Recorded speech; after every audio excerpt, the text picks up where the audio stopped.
O Brasil vive uma epidemia silenciosa relacionada à saúde mental. Aumentam cada vez mais os casos de ansiedade, síndrome de burnout e também de transtornos com o TDAH, e que atinge tanto adultos, como crianças. Num cenário de pressões cotidianas, excesso de estímulos e exigências de produtividade, como cuidar da saúde mental de forma preventiva e efetiva? Para entender esses desafios, a gente recebe aqui no estúdio o Dr. Roberto Ratzky, é médico psiquiatra, diretor médico do Hospital Heidelberg, que é referência em saúde mental em Curitiba, com atendimento 24 horas, internamento e também formação médica. Inclusive, o doutor é professor da Universidade Federal, tem conhecimento de causa para poder bater um papo conosco. Doutor, bem-vindo, bom dia. Bom dia, obrigado, bem-vindo a todos. Olha, como é que tem se comportado o perfil dos pacientes nos últimos anos? Não só no hospital, quando a gente fala dessa questão de saúde mental. Aumentaram os casos, como a gente pode olhar para essa questão que realmente de fato é um problema? A gente tem observado um aumento cada vez maior de procura de atendimento psiquiátrico, né? Tanto nos consultórios quanto nas emergências, nas UPAs. Há uma geração que é cada vez mais sensível a fatores estressores, né? E um aumento talvez de fatores estressores, de estresse no dia a dia, na sociedade, levando realmente uma epidemia de transtornos mentais. Na questão dos adultos, transtorno de déficit de atenção, isso tem aumentado muito. É um diagnóstico novo ou agora que a gente está olhando melhor para essas situações e de fato há o diagnóstico? Não, é um diagnóstico que sempre existiu, provavelmente ele era perdido, quer dizer, não era diagnosticado, né? Mas também a estrutura hoje da sociedade muito conectada, com excesso de estímulo de dopamina o tempo inteiro em smartphones, em TV, na internet, no trabalho, isso favorece déficit de atenção, né?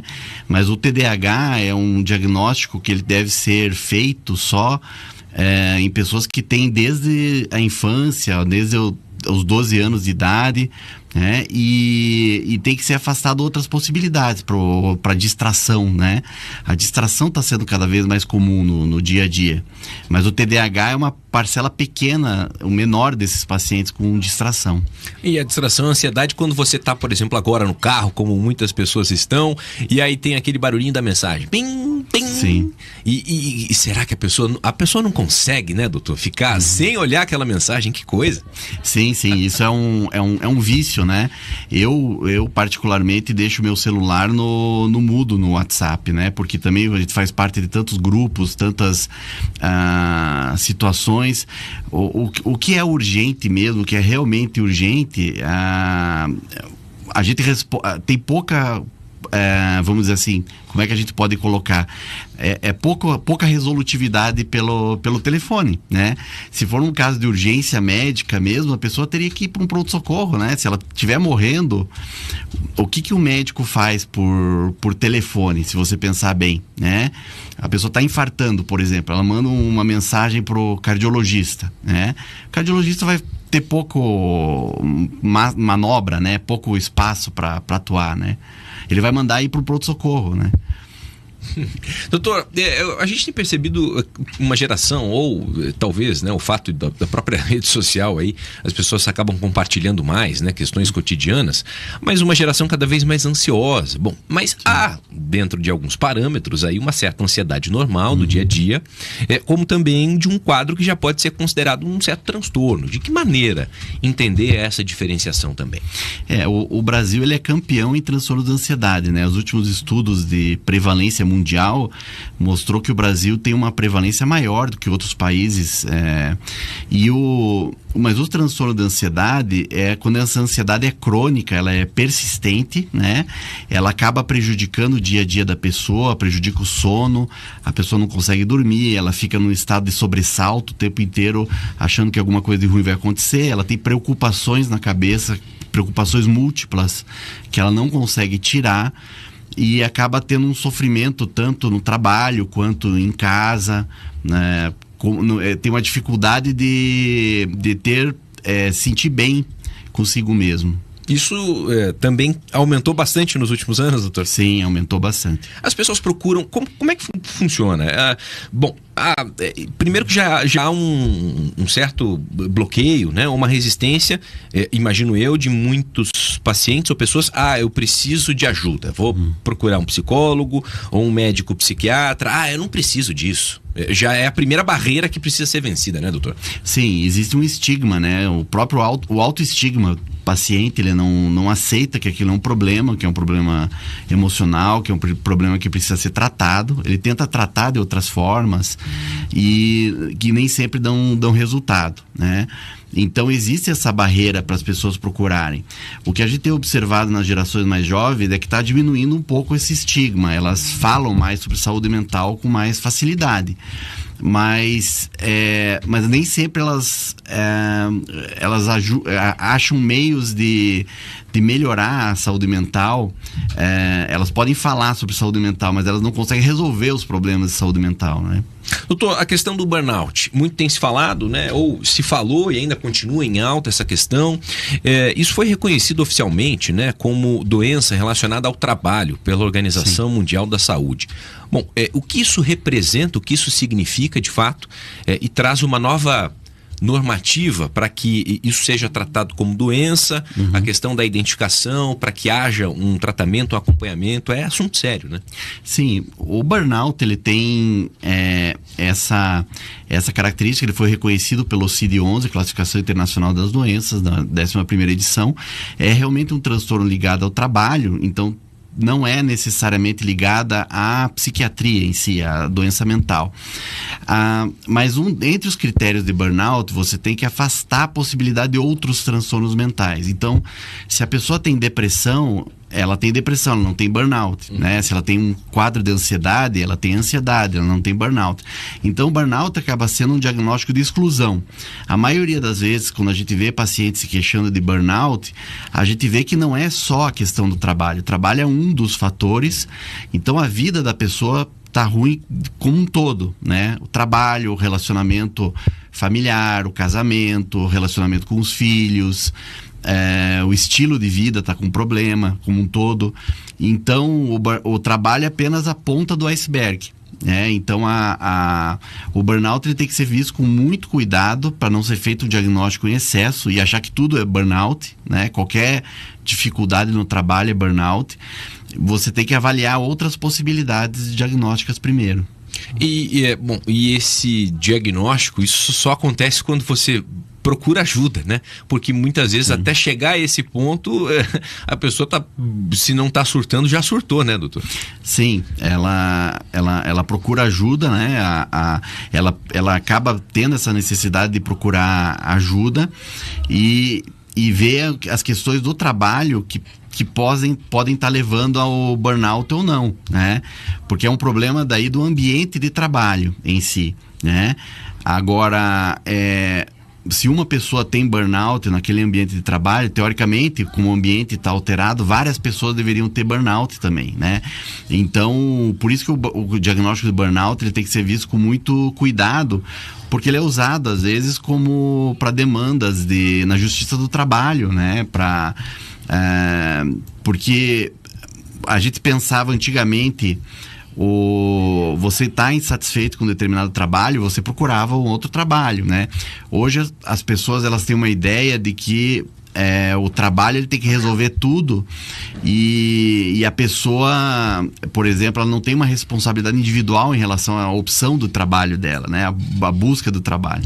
Então ela quer que o trabalho seja como um pai que cuide dela, né? E nunca abandone, né? Vamos dizer assim. Porque ela não... Eu conheci médicos, por exemplo, que tiveram problemas até de burnout, problemas de relação com chefia, com outras situações, e que acabaram largando o emprego e indo para outro emprego, e daí melhoraram muito, né? Melhoraram muito da situação, né? Então, às vezes é uma solução você pedir demissão ou chegar num acordo para poder mudar, porque às vezes mudar um ambiente de trabalho também é algo que é bastante difícil, né? Existem alguns trabalhos que vão ter uma carga de estresse grande, né? Vamos imaginar, por exemplo, um astronauta, né? Um astronauta, ele vai ter burnout, ele está no espaço, ele vai sofrer, né? Mas as pessoas que procuram ser astronautas, elas já sabem que vai ter um sofrimento para ficar longe da Terra, né? Então você tem trabalhos que o nível de estresse é grande, né?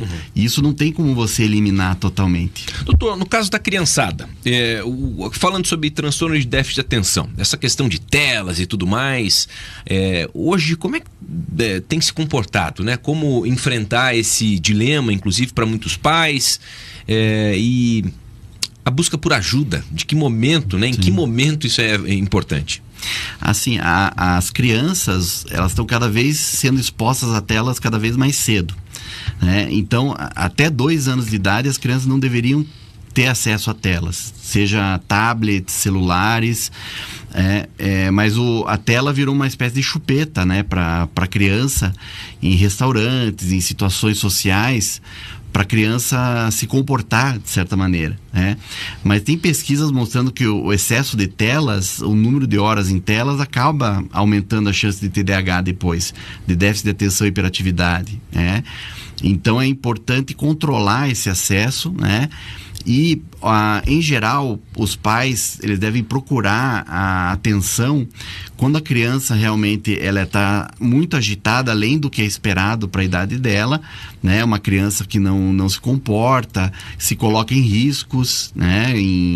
Em geral, a maioria das vezes, isso, quando a criança começa a ir para a idade escolar, nas escolas, as escolas acabam identificando mais esse comportamento agitado, disruptivo da criança e chamam os pais para conversar, né? O professor, ele tem uma experiência com muitas crianças, né? Ele vê crianças todos os dias e ele acaba percebendo as crianças que têm realmente uma alteração. Mesmo porque os pais têm dificuldade de ver problemas na próprios filhos, né? Há um ponto cego em relação a isso, né? Você sempre protege os filhos e não acha que os filhos vão ter algum problema, né? Então, às vezes, os professores na idade escolar, em torno de 6, 7 anos de idade, as crianças começam a ser percebidas como tendo TDAH ou tendo uma dificuldade de aprendizagem. Doutor, e nesse momento essa atuação multidisciplinar ela é fundamental, né? Sim, sem dúvida. Nem sempre o tratamento vai ser com um psiquiatra, né? Com medicação.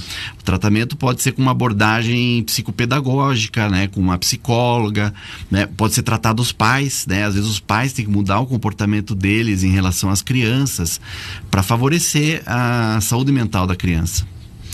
Um outro aspecto que eu aproveito para perguntar. O senhor está à frente do Hospital Heidelberg aqui em Curitiba.